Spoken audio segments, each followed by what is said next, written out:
a context also in terms of where we are and what are we dealing with in terms of the cholera outbreak. I want to start by just reminding all of us that the outbreak of cholera in 2023 in South Africa, and I'm saying in 2023 because we have had other episodes of cholera outbreaks in Delmas. There's been also almost a number of years ago in the Musina area in Limpopo, and there have been a number of episodes. This current outbreak, we can trace it to the beginning of the year. The first reported cases were on 5th of February. This was the case of two sisters who were diagnosed, who were resident in Johannesburg, in Diepsloot, and who had traveled together by bus to attend a funeral in Malawi. They had returned to South Africa on the 30th of January 2023, and then they developed symptoms of gastroenteritis. And when they presented to a health facility, specimens were taken, and they were on the 5th of February confirmed to be suffering from cholera. Subsequent to that, a husband of one of the women also, who had also had some symptoms, was tested and also confirmed later on to have also been suffering from cholera. Subsequent to that, 8 more cases were confirmed, 6 more in Johannesburg, again mainly in Diepsloot, and also 2 cases in Ekurhuleni. So all in all, between Johannesburg and Ekurhuleni, we had 9 cases in Johannesburg and 2 cases in Ekurhuleni. The one case in Ekurhuleni, which was a child, unfortunately demised from the disease. So our last public statement in as far as these early cases, we gave the public statement on the 29th of March, and subsequent to that, there was a lull in terms of any new cases of cholera anywhere in Gauteng. There was that break.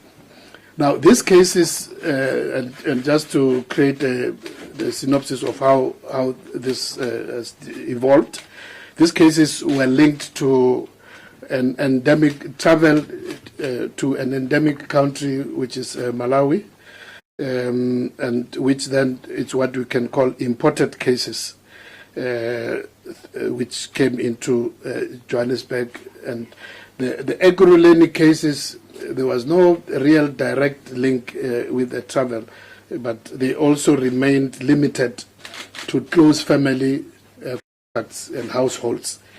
So, and in terms of the mode of transmission of cholera, it's very important to note that this was imported cases. They remained within the household because then if you look at, therefore, it means that due to sharing of utensils and other, and possibly touching of food and other, consumables in the household, that's how this would have spread. And ultimately, due to the various public health interventions, this did not proceed any further. After the 11 cases, there were no further reports of new cholera cases. Now, the next outbreak was in the Free State, in the Fezile-Dabi district of Free State. What happened in the Fezile-Dabi district is that we received notification from the province that there was a rise in cases of gastroenteritis. That's a disease of diarrhea and vomiting in the district of Fezile-Dabi, and especially affecting the towns of Vredefort and Parys. A total of 174 patients. This is now early in May. This is quite early in May.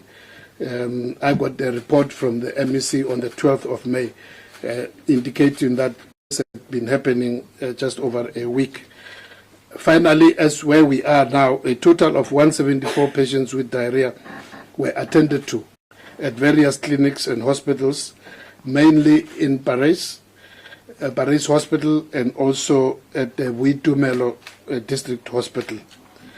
Now, in a way, unfortunately, due to the fact that many of the patients presented to primary health clinics where there were no proper conditions in terms of where specimen could be obtained, in terms of conditions where, you know, in as far as obtaining a specimen in this regard is what you either collect the stools, so you need an area where you can have good confidentiality in obtaining the specimen, or else what is called a rectal swab, which is the specimen which is taken to the laboratory. So as a result, many of those who presented were not taken swabs. And on the 12th of May, as I said, I received a message from the MEC indicating this breakout of diarrhea in the area, and that they were awaiting, for those where specimen have been taken, they were awaiting results. By this time, a number of patients, 6 had died in 2 hospitals with no diagnosis in terms of the cause of death, but they were diarrhea related and other complications. Some of the patients indicated they had diarrhea, but also other comorbidities like high blood pressure, diabetes, and other complications. So in terms of, at that stage, they were still waiting for laboratory tests. Subsequent laboratory tests confirmed only one of those as having been confirmed of cholera. Further tests on other patients who were admitted or tested for diarrhea confirmed 8 more definite cholera cases in the Fezile-Dabi district, bringing the total in that district to 9 cases of cholera. Now, according to reports from the Free State Province, 4 water sources were tested, but the tests were deemed to be inconclusive because they said that the results showed that they were non-compliant because there was a high level of a chemical called a high level of nitrates. And one of the colleagues who's here is one of our environmental health specialists, and they explained that that's because the water had been treated with too much of chlorine, because, you know, we put chlorine to disinfect the water. So by that time when it was tested, there was too much chlorine, so they were not able to, it was not possible to detect any organisms, any bacteria or any other organisms in that water. Now, the last positive case of cholera in the Free State was on the 23rd of May. So just over 7 days, there has not been any further positive cases of cholera in the Free State. So in a way, we believe that it has been brought to be managed through the measures which were undertaken there, the health education measures, educating people about the safety for handling of food and water and basic primary health care, with the assistance of the province and also our national team, and also from the World Health Organization assisting us. So that district at the current moment, for just over 7 days, there has not been any new cases. Now coming to back to Gauteng, which is now the current epicenter in a different district. We have mentioned that in February and March it was Johannesburg and Ekurhuleni.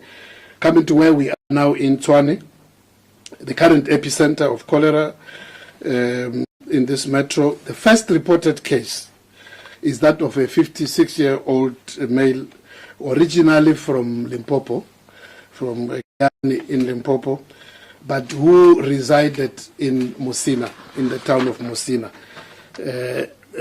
I'm mentioning also this because as we trace the whole issue of where is the cause, where is the origin of the germ of cholera, some of these things then we have to reflect on.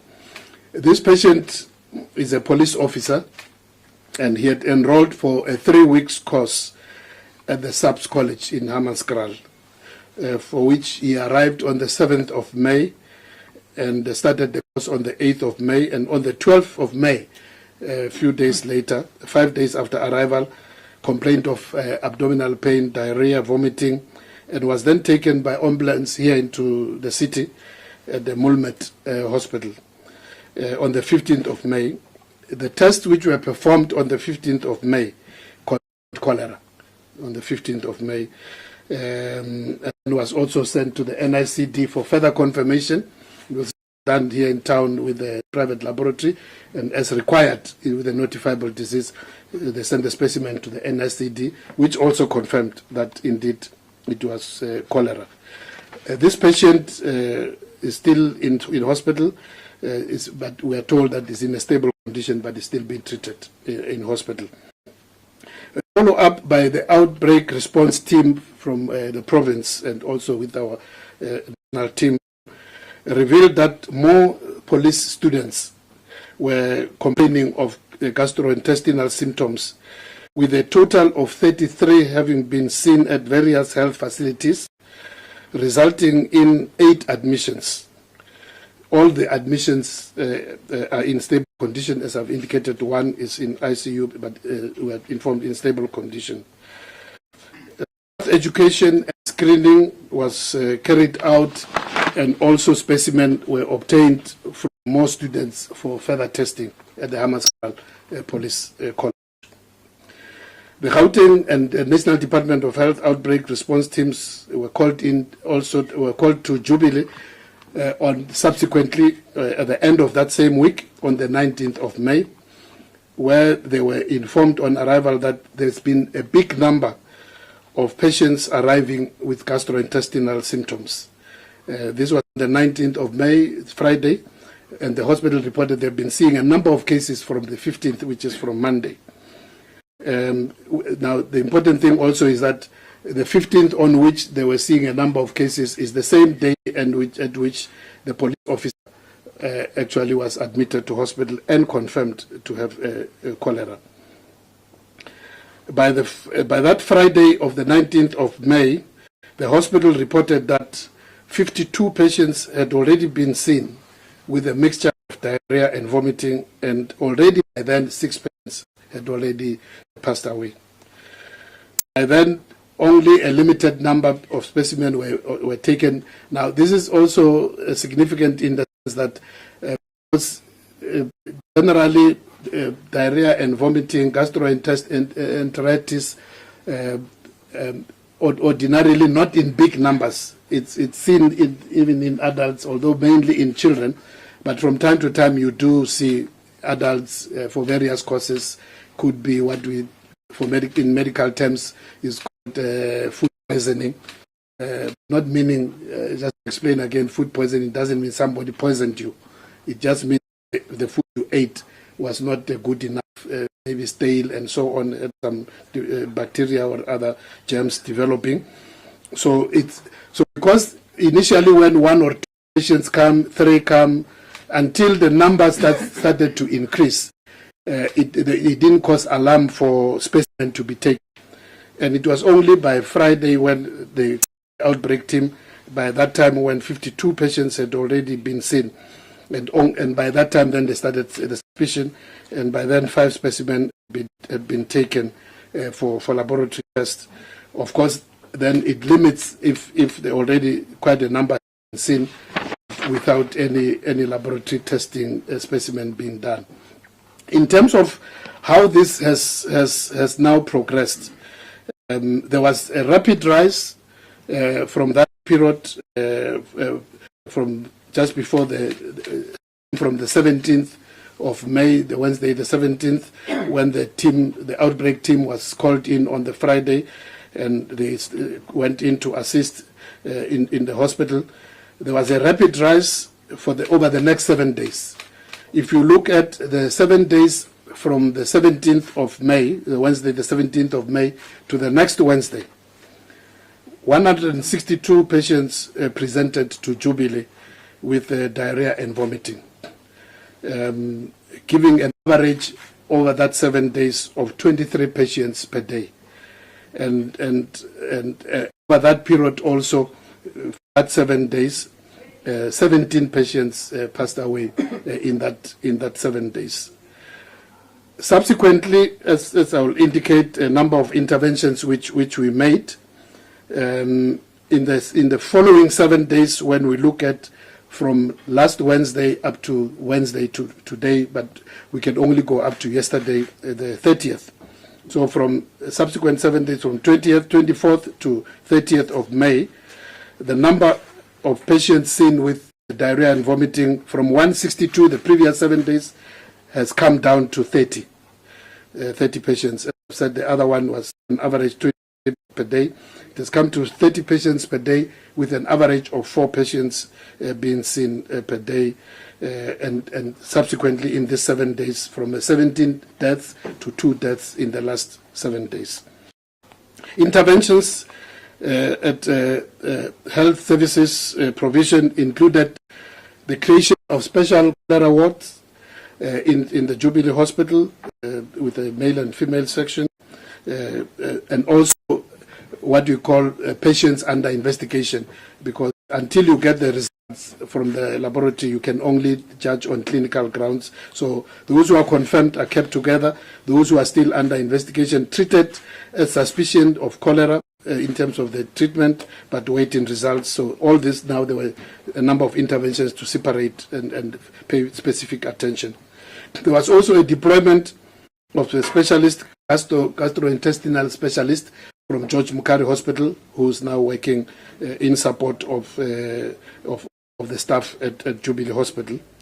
We also asked the National Health Laboratory Services to increase their focus on the Hammanskraal area, the specimen coming, so that there can be a quicker, fast turnaround time in terms of specimen for laboratory, including the confirmation of the cholera cases, but also in terms of other results which are very key to the treatment of dehydrated patients.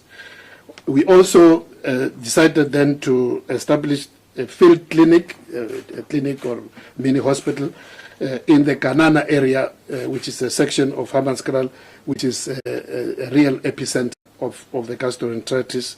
And in this field hospital, we also, of course, deployed additional staff, nurses, and also with the doctors from the Doctors Without Borders also assisting us, also emergency medical services, to make sure that if patients present who transfer, they can be attended to in terms of oral rehydration and other immediate treatment.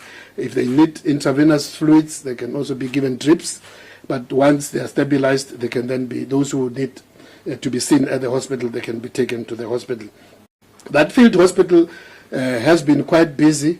It was established on Friday, very initial part, and it started functioning in the evening of Friday, Friday, and since then, from that evening, I think they saw about 10 patients the following day. So the number of patients who have been seen at the field hospital has been increasing. So as the messages have, because there's also been community, messaging to say anybody with any symptoms of diarrhea, vomiting, abdominal pain should present immediately to the clinics and hospital, or else to, if they are closer to the field clinic, they should come in there.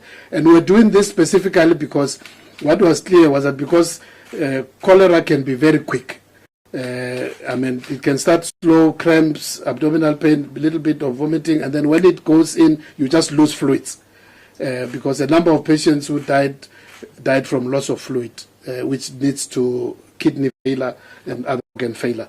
So the quicker, that's why we then went on various messages to get people to come, and we're happy to announce that people have been coming, and as a result, as you can see, in terms of serious illness and even in terms of deaths, we haven't had any in the last few days. Now, so also in terms of interventions, working with the ward councillor and the municipality, there has been community outreach teams which have been deployed to give education to the community about cholera, reinforce the messages of prevention, and also just basic hygiene of how to handle food, in terms of water source, and working with the municipality, where the water and department and the municipality have been deploying water tanks to make sure that because as long as there is no certainty in terms of the water, the municipal water which is coming through the taps, the alternative water supply has been given, and the health education has been given. So I'm sure our colleagues from the Department of Water and Sanitation and also the municipality will be able to say more about the issue of what is being done on the safety measure on the water side. So our key message it's really that at this stage the outbreak of cholera can be actually defined as being limited to very specific areas in the country. The beginning of the year, where it was Johannesburg and later a little bit in Ekurhuleni, we have not seen any new cases. So in Gauteng, we can say those parts of Gauteng which had an early cases, we have not seen any. In the Tshwane Metro, even here, it's been largely in the Hammanskraal area, and even there in the Hammanskraal area, as we have indicated, the Kanana area has been the major mini epicenter on its own. In the Free State as well, there was just the Ngwate municipality, and as we have indicated, there's been no new cases reported since the 23rd of May. Totally, in the case of the Tshwane Metro, the total confirmed cases as we stand now is 99 confirmed through laboratory, confirmed by the National Institute of Communicable Diseases. In the last 24 hours, there were 7 new cases which were confirmed of cholera. 3 of those were specimens which came from Jubilee Hospital. 1 was from the number 1 military hospital. 1 specimen was a patient from Eugene Marais Life, also here in the city. 1 specimen was from Netcare, Montana. And the last case specimen was from OD Community Hospital, also in the north of the city. So what we are significant to say at this stage is that there is, even in this epicenter of Tshwane and also Hammanskraal, there is definitely, through the various interventions, the health education, the health messages, there is a definite decline in terms of overall diarrhea cases. Secondly, in terms of those confirmed, even those of diarrhea, in terms of serious illness, very significant decline. People are coming early, even those who have symptoms, they are treated, and we are not having any, even in Jubilee Hospital as we speak, there are no seriously ill patients. The few who had been there previous week have been attended to. Some were transferred to Steve Biko Hospital and others to George Mukari, and many of those have already been discharged. So there is definite downward trend, even in terms of just the diarrhea generally, and also in terms of cholera itself, in terms of serious illness. Again, also in terms of severity, therefore, in terms of any reported deaths, as I've indicated, in the last 7 days, there have been only 2 deaths from last Wednesday up to yesterday, only 2 deaths. And I'm quite certain that those were also in the latter part of the last 7 days, the Saturday of last week. And since the beginning of this week, we have not had any report of any new deaths. So at this stage, from a health point of view, we want to thank all the parties which have been we've been working together with colleagues from the municipality, from the province, which is quite keen provision of services, from the World Health Organization, the NICD, and also at community level, very good cooperation in terms of the councillors in Hammanskraal, and also specifically in the Kanana local area. So we're noticing very promising trend in terms of very steep downwards trend, and we're optimistic that sooner rather than later the situation will be contained. Now, the elephant in the room, of course, is what is the source. At this stage, I've gone into a bit of detail to indicate the fact that due to a variety of reasons, the only definite source which we could locate is the earlier outbreak of Johannesburg, which could be traced to traveling into a country which is endemic with cholera, which is Malawi. The outbreak in the Mwate local municipality in Fezile Dabi in district in Free State, at this stage we have not been able to drill it down to actual source, because basically you could have a source in terms of an individual who, for instance, coming from, we are concerned, especially in an area like Deep Slot, which is highly congested when there were cases there. But fortunately, I think because of the various interventions, it remained within families, and it actually was, the chain was broken, so it didn't go any further. And the other way, it's if the one individual then, through, unhygienic practices ends up contaminating a source of maybe water or food which is shared by many people. This can happen especially when there are gatherings like funerals, weddings, and so on. Any gathering where is sharing of drinks and food, that could also happen. Of course, the next would be if, in terms of environmental issues now, where there has not been proper environmental protection in terms of the effluents from the sewers and so on, where there is contamination of actual source, bulk source, especially of water. That then causes a mass of spread of the disease. So at this stage, in Free State, we don't as yet have a clear pattern. The total gastroenteritis, as I've indicated, is 174 up to today. Last confirmed case, 23 of May. Drilling down to where could be the disadvantage in terms of whether it could be a water source is the fact that subsequently, especially after the chlorination of the water has proven negative to any of the bacteria that is in that area. Coming back to Tshwane, again, I've given you quite a lengthy background, and just to highlight, therefore, the fact that the sequence of events, says we need to drill deeper and just check what could have happened. As I've indicated, the first case being at the police college, being a gentleman who ordinarily is based at Mosina police station in Limpopo.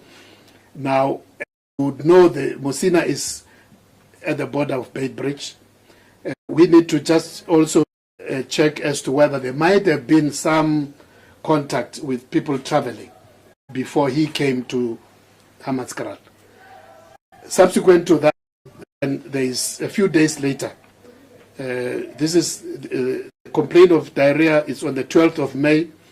15th of May onwards, there's a huge outbreak of diarrhea with patients flooding Jubilee Hospital, and after that, it just explodes. And what could have then happened, whether in the process and in the college itself, as we have indicated, subsequently 9 inmates tested positive the cholera at the college, and of course in the community as well, then the spread. So there is still a possibility, and that's what ourselves and with all the epidemiologists assisted by World Health Organization, the NICD, we need to drill deeper to see whether that can be a particular trend in this regard, whether somebody might have then gone to a funeral or shared in the family or many other people, and that part has not come clear in terms of the tracing and the tracking and tracing. So far is not confirming anything of that nature, but we can't rule it out until we go even further into, I think, the total diarrheal cases at Jubilee now just under 300 cases. So we need to go back into all those, and they've been tracing, but it just means our epidemiologists and researchers need to go deeper into that. Then the next thing, of course, becomes the water issue, and I'm raising this because I just want to caution to say, because of the fact that for many years the area of Hammanskraal has been known to have challenges with quality of water. It's very easy for us to take the easy route to think that the source is in the water. I know that there's been reports from the city of Tshwane, even up to yesterday, the mayor was reporting about their own findings, that they haven't found anything. But together with the Water and Sanitation Department, they said they want to do further testing. So it's not a conclusive issue because there is no positive results in that regard. But the reason why we need to go further from the epidemiology and further tracking and tracing, especially where the first case arose, and not having traveled abroad, but having traveled from an area at the border of South Africa, which might indicate some issues which we might need to track and trace. I'm hoping that some report in terms of that area also. At this stage, from the initial report which one has got, is that there has not been a linkage of any new cases in the area of Mosina where the particular gentleman came from. But we need to just follow up. So at this stage, we still have our work cut out in terms of digging deeper into where it is, where is the origin. But irrespective of that, from a public health point of view, we have a responsibility to continue to educate people in terms of, and working with our local authorities in terms of just basic individual, community and public hygiene in terms of handling, hand hygiene, washing of hands after using the toilet, especially what we call in colloquial terms, what we have done in number 2. I hope number 2 is understandable. What number 2? When you have done number 2, it's mandated that you must wash your hands with soap, not just with water, but with soap and water. And that's very important. And then other issues about hygiene of water and what you can do to decontaminate any suspicious water. So that we're going to be doing, and it's paying dividends up to now. The numbers are going down very drastically, and we're very hopeful that in the next few weeks, in the next few days, we're happy that there's not been any new deaths, not any in the last 7 days, only 2. Very, very lower in this week alone, not any new deaths, but also no new severe illness at this stage.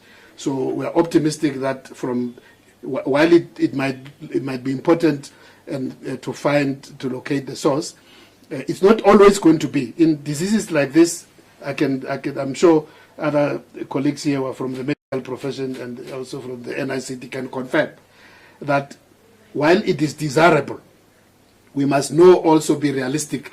It's not always the case that you're going to drill down and find the initial cause in any community. If you can do that, then you can manage it. But because of various factors, it's realistic, and so you don't always depend on that. You take precautions of the determinants, never, irrespective of whether you have found the original cause or not. So let me leave it there, Foster. And I'm sure the colleagues have many questions in this regard.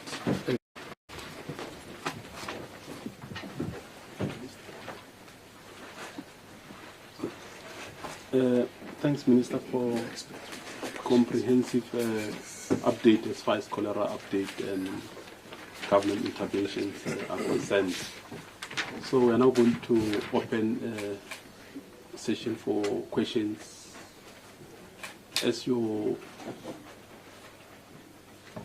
first question, number 1, number 2, 3, 4. 4 questions for now. So just introduce yourself and the media house you come from, and then raise the question.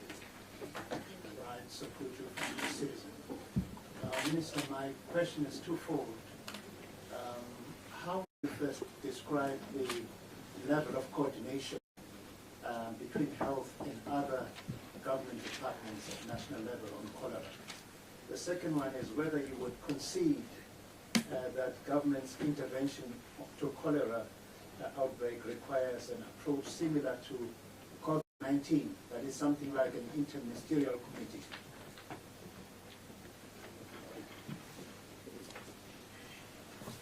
Done? Manchaba from Jacaranda FM. My first question is to ask whether there have been any reports of healthcare workers that have acquired the cholera. Can't hear you. Audible now. Just raise your voice and speak close to the mic. Yes. My question is whether there are any healthcare workers that have been reported to have been infected, and then also on the issue of the data that has been presented. Is there reason to question its integrity given the backtracking on the Limpopo case initially that was reported right at the beginning, which from what you shared now makes sense because it would be that individual, that 56-year-old male. And then again, what happened with the Northwest yesterday when there was a report that there were 2 new cases there, was subsequently then we were told that this was in fact an error. And then on the field hospital, given the downward trend which you just explained, do you have perhaps a sense of how much longer that intervention will stay? And then my final question is to do with statements that have been made by officials in local government.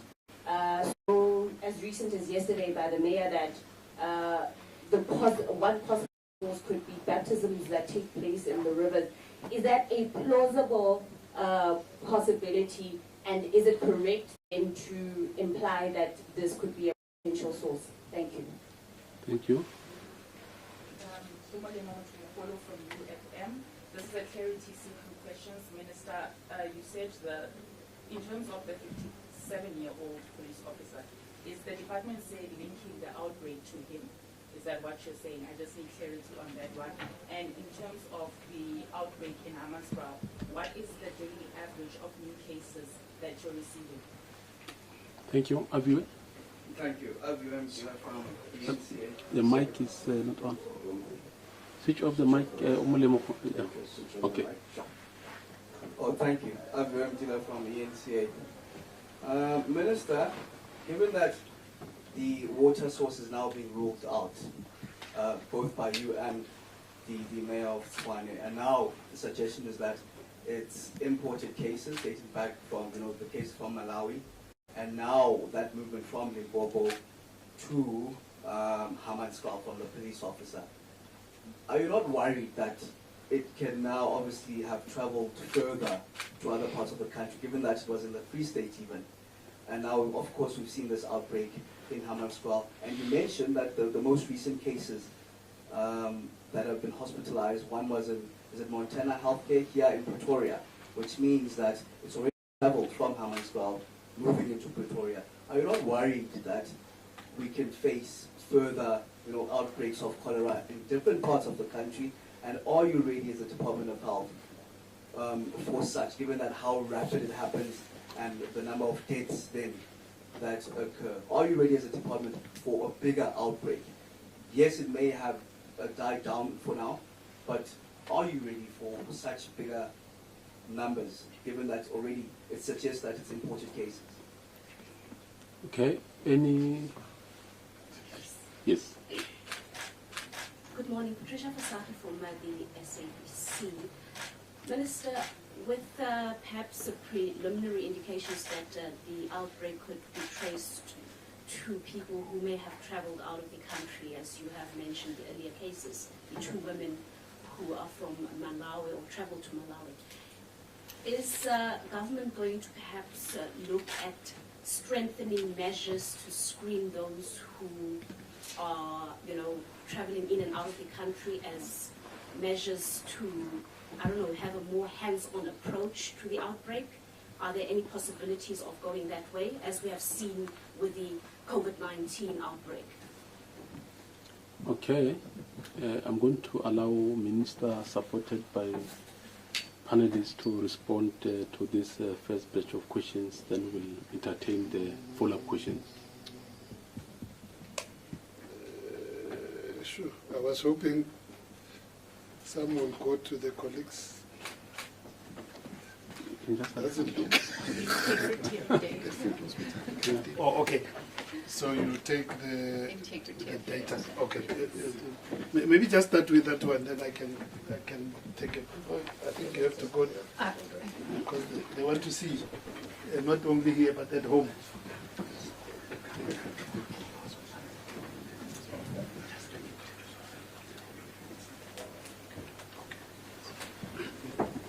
So good afternoon, everyone. I'm Linda Erasmus from the National Institute for Communicable Diseases, and maybe I can take the question on integrity of data. So just to explain, a suspected case of cholera is somebody who has acute watery diarrhea or died from acute watery diarrhea. But the specifications for a confirmed cholera case are very specific, and they rely on laboratory testing. And without going into too much detail, there need to be a Vibrio cholera of a certain serotype, an O1, and there needs to be laboratory testing to show that that produces toxins. So basically, any diagnosis of cholera that is made in the country will be tested initially at an NHLS laboratory or a private laboratory, where they will make the presumptive diagnosis of Vibrio cholera. Those isolates are then sent to the NICD, where we are able to do specialized testing to show that they are the O1 and the toxin production that confirms that this is a cholera case. So all of those cases are then reported both by ourselves and also through the notifiable medical conditions system. So I think that we can be very sure of the integrity of the data, of knowing how many confirmed cases there are, given how they are confirmed and the definition of confirmed. And maybe just to clarify that the cases that were reported from Northwest, those were cases that were actually diagnosed in Gauteng, but the residential address was from Northwest Province. And these are areas that are close to the border of Gauteng and Northwest. And obviously investigations will be ongoing to establish epidemiological links to the Gauteng Hammanskraal cases. And in the meantime, those public health actions will take place in Northwest as well.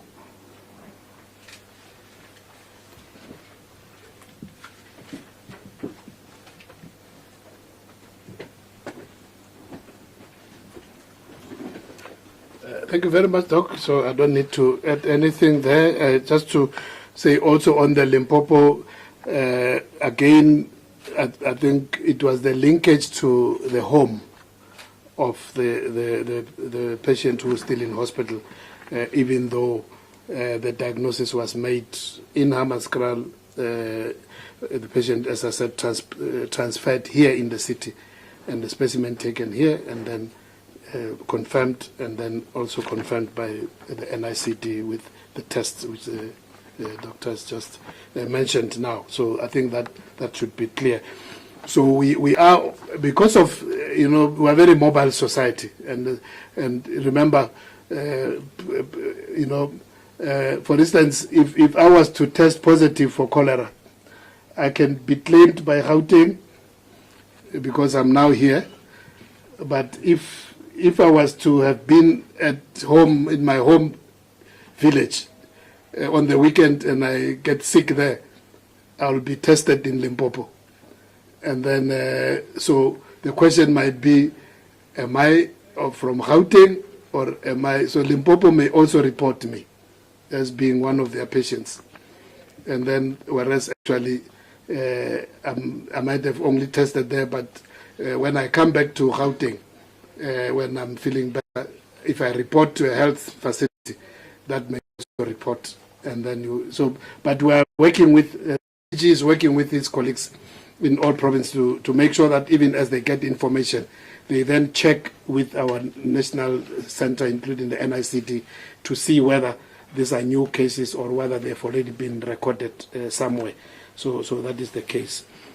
In terms of the level of coordination, Mr. Sukutu, you know, I'm sure I know you're an English, student.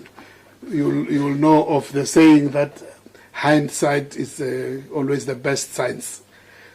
So there are a lot of things we are learning, even with the cholera. I mean, we thought we have learned a lot with COVID, but because when there had been, it's a long time since there was significant cholera in the country. And the few cases which arose in Johannesburg and Ekurhuleni were contained very quickly within families and never. So the bigger community level, it's quite a new one in more than 10 years. And we learned from COVID, but we still can improve. Clearly, there are things which we are talking about, which we are accepting that there must be better coordination. And just in terms of intervention, just within the health, national, province, and local authority, also this being also this which has to do with social organization of people, the services, the communal services, but also individual hygiene and community hygiene at household and even at the community level. You can't win this from just one sector. Even health alone, not even just at the district alone, you need to coordinate at provincial, national, and also with the other authorities, including the World Health Organization. Because also, as we have indicated, this is also a problem which is not limited. You go to our many of our neighboring countries also battle with this. So indeed, we agree that we should do better, and we are learning, and we are going to do better as time. And we're doing better as the days are moving. The approach similar to COVID, again, it's that lesson which I've said we've learned. It's a mini kind of maybe in IMC, interministerial coordination. We're already working very closely with social development. I didn't mention that. Social development is on the ground, has been visiting families of the bereaved, trying to see what assistance they can get and providing that assistance. So water and sanitation, and then of course from communication side, the presidency. That's why we're here at GCIS today, because we are working together. So a number of other departments, but because it's also slightly different in that, unlike COVID, COVID because it's spread through the air, it moves much more swiftly, and when you say there's a case in KZN, already, by that time you are too late. It's already in Gauteng. And so because this one is more closer contact and sharing of, close, food, water, utensils, and all that, it doesn't replicate as quickly as aerosol spread. So, and we're able to manage.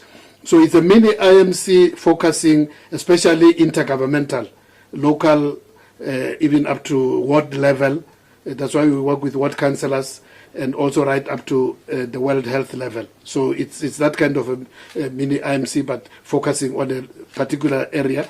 Of course, if it's spread to a broader province-wide and even much more different districts and locals in the country, we may have to broaden the level of coordination to include other sectors.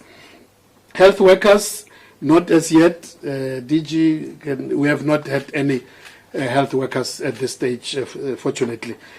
Also, even those who are caring for the patients, they take the necessary precaution because this is also part and parcel of what we call infection prevention and control in any health facility. And once you get into the mode where you have even identified a bacterial or a germ like this which can spread, you up your ante in terms of actual infection prevention and control measures. That's why I've mentioned already isolation, different wards, and so on. And what they, for instance, in Jubilee, what they have done, they even put at the hospital itself a tent as you enter.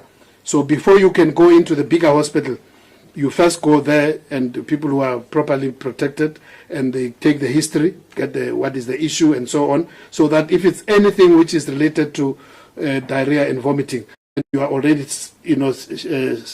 directed to a particular area.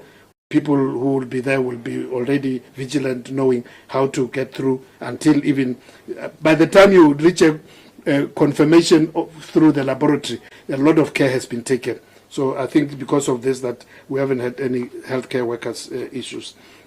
I think we have dealt with the issue of the data, and the doc has already dealt with the issue of Limpopo and Northwest. The field hospital, we agreed when we launched it on Friday last week that we will assess day by day within 24 and 48 hours. The uptake of the service has been increasing. There were just the day before yesterday, 32 people visited the place, and some of whom were treated on site with oral fluids, and then others who were a little bit ill, given drips and then directed to hospital, or if they were observed and then were better, they were kept there. Yesterday there were 25 visitors, people who came to get service. So we think it's still needed, because as a result there is no pressure anymore in terms of these issues at the Jubilee Hospital, and even the other local hospitals. That area is still fine. The mayor's saying about baptism in the river. Look, I wouldn't really, until it can be judged as to whether there might be, because that river has to, we also, if there's suspicion on a particular river, we have to test. But ordinarily, in terms of risk, there's definite risk, because I can just say to you, one of the I can't remember the number of cases in the deep slot over and above the travelers. There were also 2 cases, at least, if I remember very well, where the link was also suspicion of the Jackskay River, because they had been into the baptism. Because when you do this immersion into the water with that baptism, you definitely swallow some water. And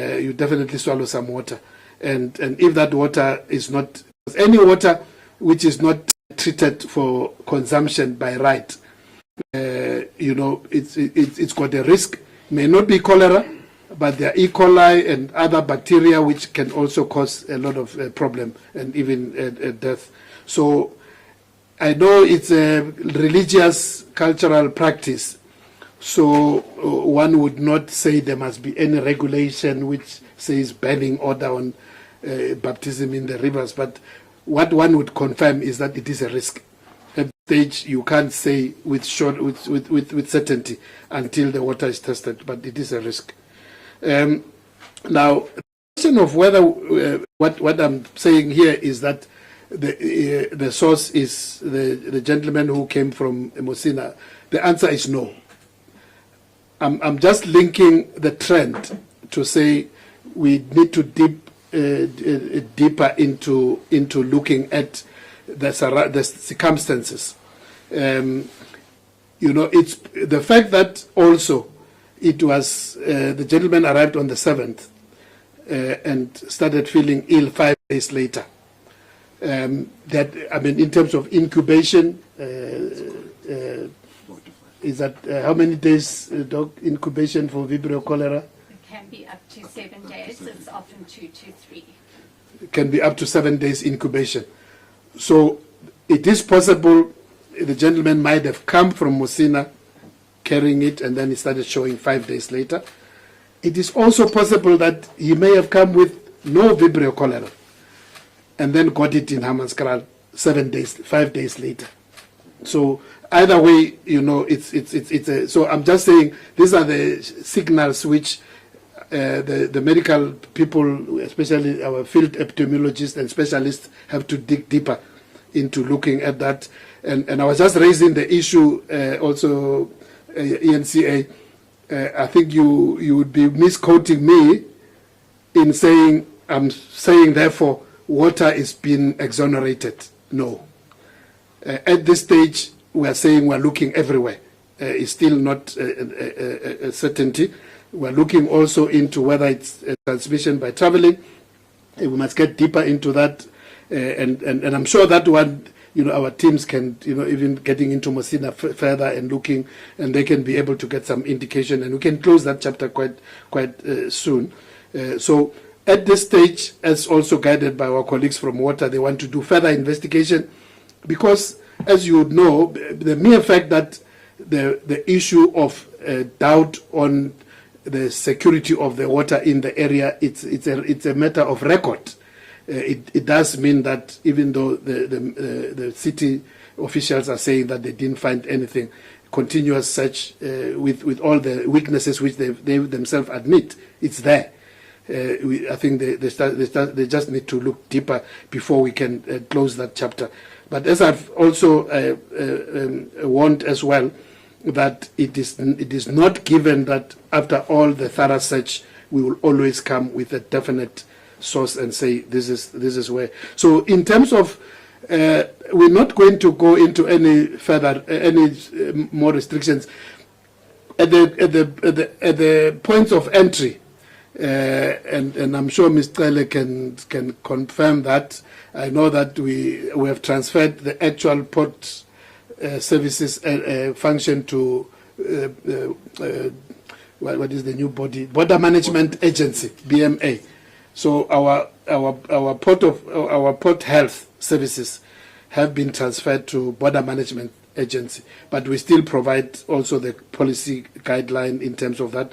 So in terms of the ordinary surveillance at ports of entry, cameras which pick up your temperature, of course it won't pick up diarrhea. But cholera, you can get cholera without fever. That's just one of the, unlike typhoid. The typhoid usually goes with fever, but cholera you can have cholera with diarrhea and vomiting without fever.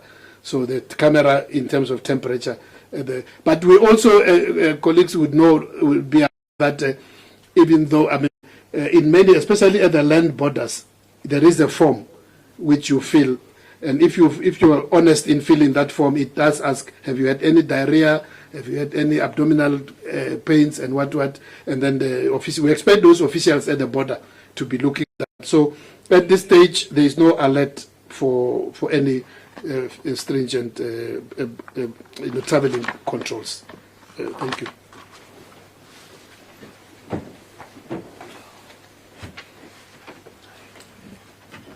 Thank you, Minister and Dr. Erasmus. Dr. Kadwa, any inputs?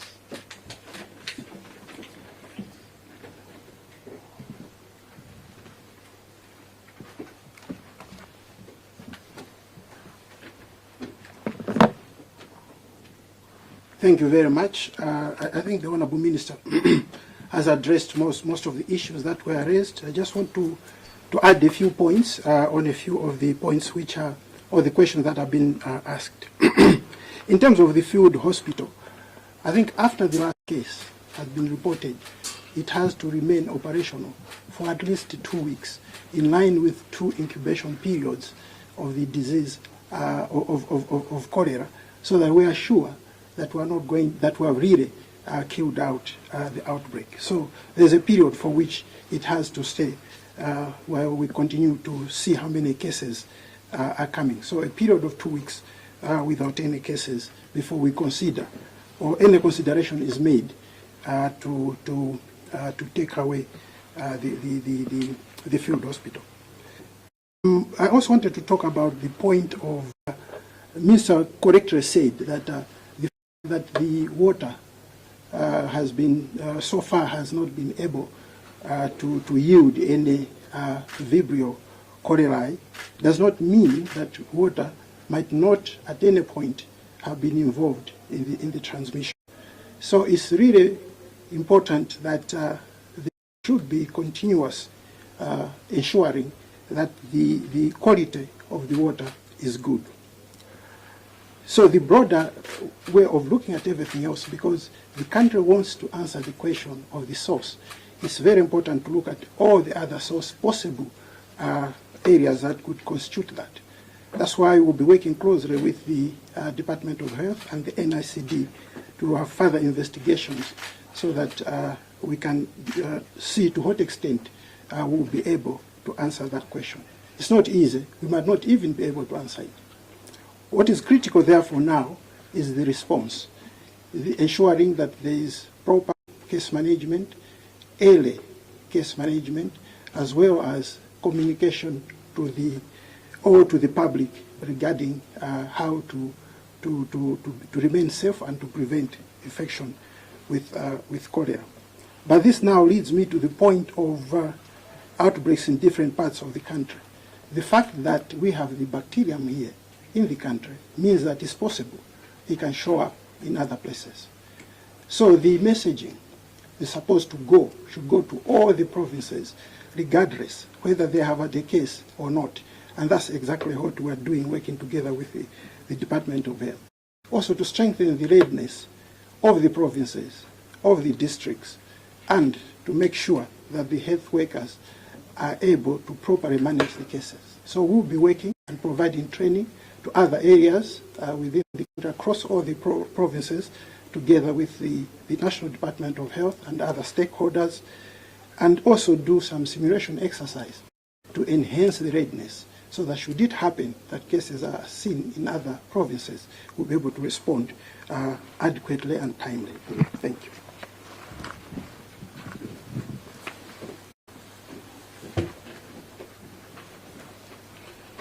Thank you, Dr. Owen Kalua, Director for World Health Organization in the country. I'm going to take the last few questions, if there are any follow-up questions, clarity-seeking questions. Oh, we forgot that we've got the others who have joined through the digital platforms, Minister. So we've got questions from digital platforms. So I'm going to allow my colleague Takalani to read out the questions from those who joined digitally. Thank you very much, Foster. It's not even there's a question that is coming from Alex Mitchell from News 24, who just is asking death toll in Swan and the overall. So that's all from my side for now. Thank you. Even though I felt like Minister has touched on it, but I'm going to allow him to repeat himself. Okay.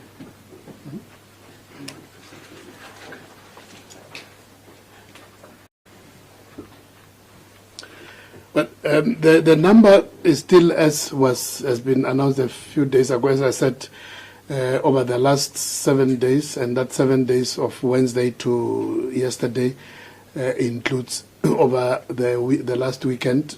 That's the only time when there was additional from the initial 21 to 23 in Tshwane and 1 in the Free State.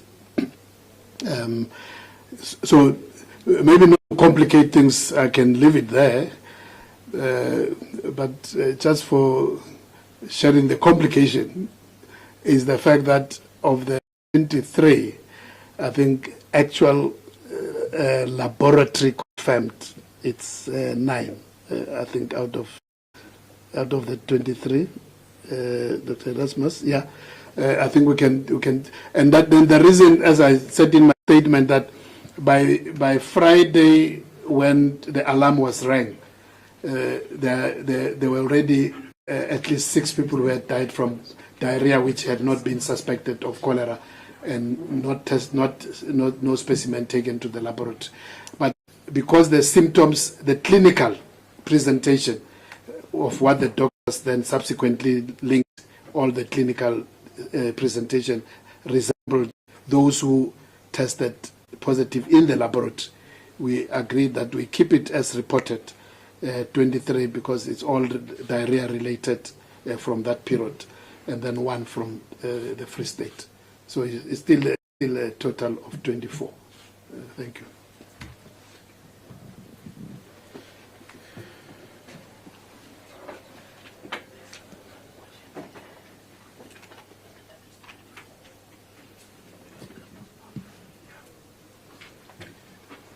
Okay. Thanks, Minister, and thanks, colleagues. We've just received one more question through WhatsApp. someone wants us to confirm the death toll as of now, and we can confirm that currently we are sitting at 24, 23 in Gauteng and 1 in Free State. Okay, correct. Thank you. Yeah, in the absence of further questions, clarity-seeking questions, let me take this opportunity to thank everyone for making to the media briefing, and also once more we apologize for change of time, but we believe that we managed to avail ourselves. Minister managed to give all the full updates. So any other questions, we can still deal with them outside this formal media briefing. I'm going to declare this media briefing adjourned until next time. Thank you.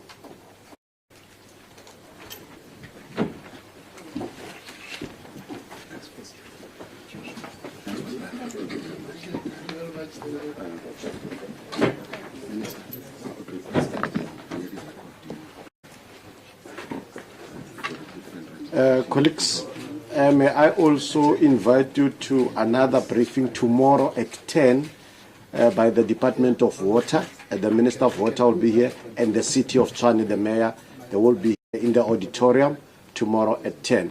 An advisory will be issued very soon. And thank you very much.